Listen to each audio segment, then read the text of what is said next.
Welcome to our show, Vincent van Gogh, Infusing Life and Heart into Each Brushstroke, Part 2 of 3.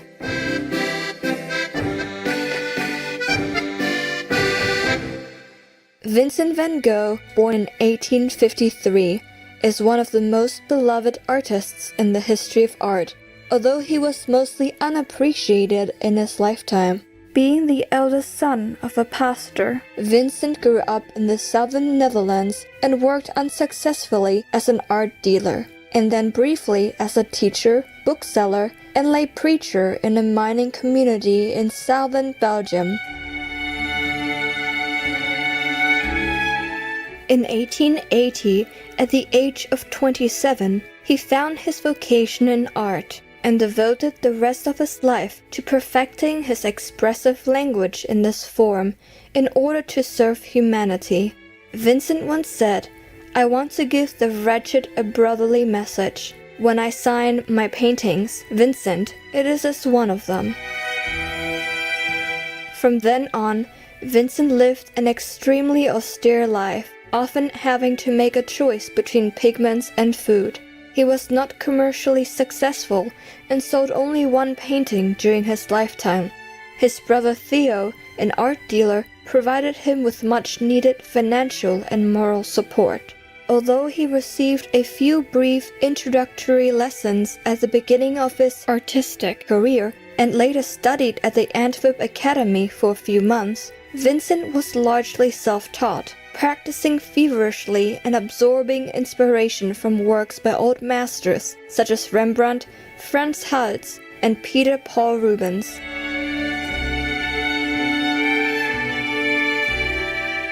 Contemporary artists he admired, in particular Jean-François Millet, had a profound influence on Vincent's artistic development, especially on choosing the rural life as a subject matter.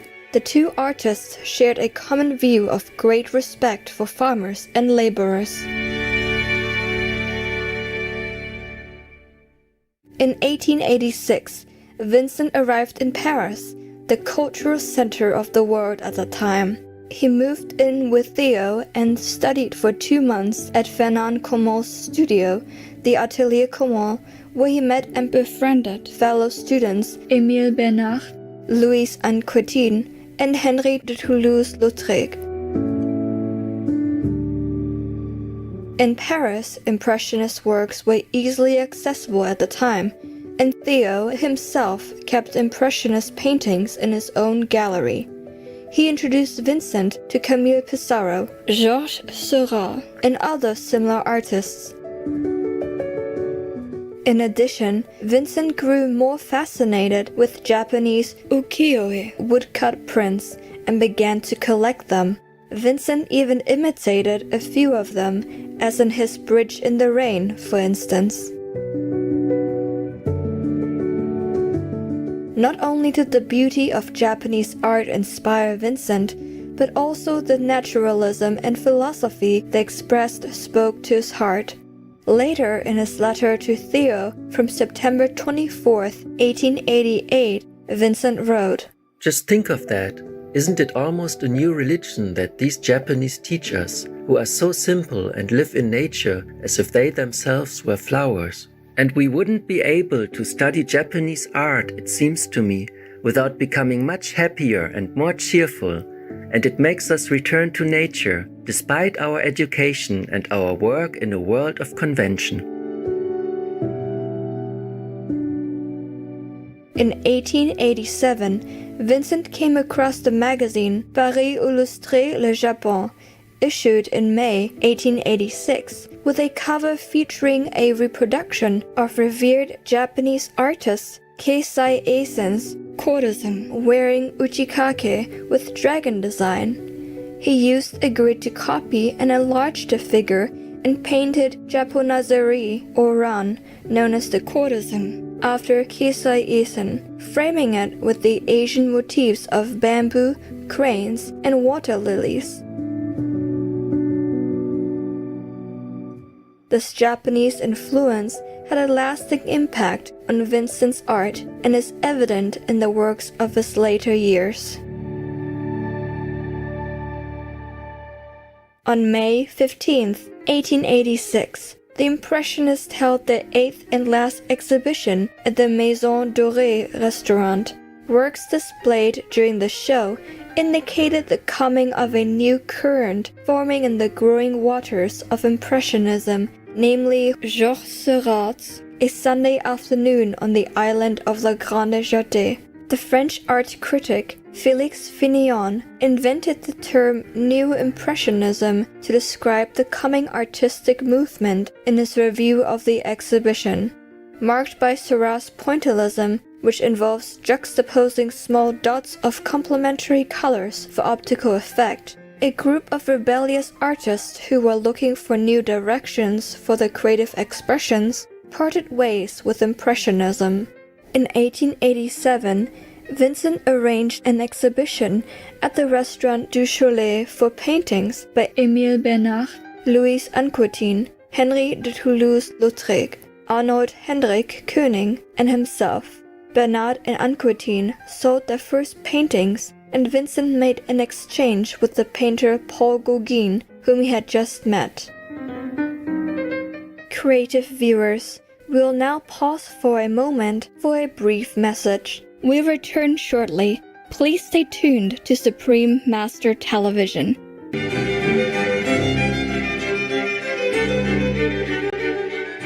Welcome back to a show featuring world-renowned Dutch painter Vincent van Gogh. From March 1886 to February 1888, while staying in Paris, Vincent was exposed to the works of the Impressionists, observed the innovations of the Post-Impressionists, and became enthused with Japanese art. Under these influences, his style underwent significant changes, and his palette became lighter and more vibrant, with the elements of pointillism and Japanese prints becoming visible in his works. Portrait of Pierre Tanguy, painted in 1887, is the culminating work of more than 200 paintings Vincent finished in this period. The sitter Julien-François Tanguy, called Pierre Tanguy, Father Tanguy, as the artist looked upon him as a father figure, owned an art supply shop in Paris where the artists often met. The shop also displayed the works of artists such as Paul Cézanne, Georges Seurat, Paul Gauguin, and Vincent van Gogh, who were later considered the leading lights of modern art. Vincent painted 3 portraits of Pierre Tanguy, with the Paris version being the final one. The transition from the initial darker color tone of the Copenhagen portrait to the final vibrant and cheerful Paris version illustrates Vincent's artistic evolution. The complementary colors, painted with short broken brushstrokes, especially on the shade and the sitter's pants area, is unmistakable of pointillism's influence. The space between the sitter and the background that is incorporated into many Japanese ukiyo-e genre prints is flat, one of the typical post-impressionist space treatments. Although Vincent observed and absorbed what he learned in Paris, he always stood firmly on the foundation of his own unique style, along with the heartfelt messages he wanted to express. However, large cities were never ideal environments for Vincent. Despite the artistic stimulation, he found life in Paris physically and mentally exhausting after living there for nearly 2 years. Vincent longed for outdoor living and communing with nature under the sun. In February 1888, he departed Paris for Arles, a town in Provence, south of France. After spring arrived, the blossoming fruit trees incited Vincent's optimism. This joyful scenery also reminded him of what he saw in Japanese art. He enjoyed long walks around Arles and visited nearby villages. His artistry also blossomed, and his inspiration and aspiration made his Arles period more prolific. Flowing trees, open fields, laboring farmers, and bridges are the motifs he painted with intense color and great enthusiasm. He also started to experiment more with color applications. In the beginning of May 1888, Vincent rented the 4 rooms of the Yellow House at 2 Place Lamartine. He temporarily used it as a studio and storage area and took time to decorate and furnish the rooms and prepared them for a commune in the south for like-minded artists. In September, Vincent painted Yellow House.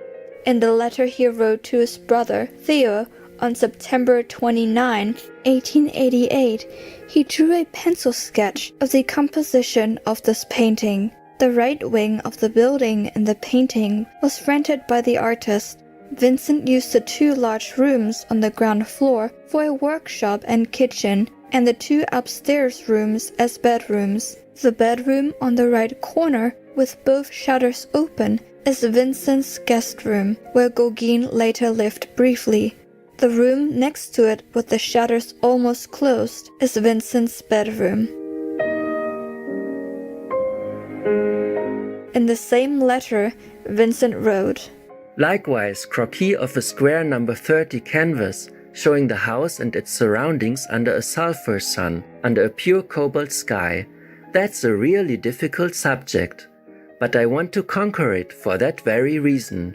Because it's tremendous, these yellow houses in the sunlight, and then the incomparable freshness of the blue. All the ground's yellow too. Vincent used 2 complementary primary colors in the painting, blue for the sky and yellow for what is on the ground, to make the whole painting more vibrant. Yellow gradually became a symbolic color for Vincent, and he used it increasingly from the Ars period onward. The Yellow House was a symbol of the aspiration that he looked forward to fulfilling.